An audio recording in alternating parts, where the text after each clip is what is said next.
I've been thinking about what we discussed earlier, the idea of critical junctures. The source really emphasizes that the outcome of these moments isn't predetermined. It's contingent. It depends on who wins, who forms coalitions, and who leads effectively. That's right. It's not about historical inevitability. The English Glorious Revolution is a perfect example. The victory of those who wanted to limit the crown's power wasn't a sure thing. The whole process was at the mercy of contingent events. And the most significant contingent event was the defeat of the Spanish Armada. The text points out that in 1588, the English Navy was weak and relied on privateers.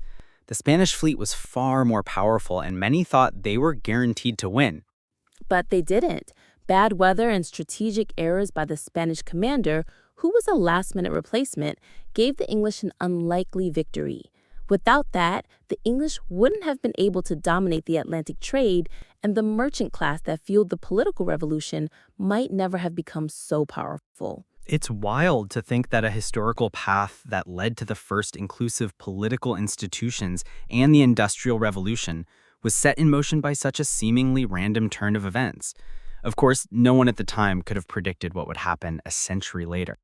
Exactly, and the source also points out that not all critical junctures lead to positive change.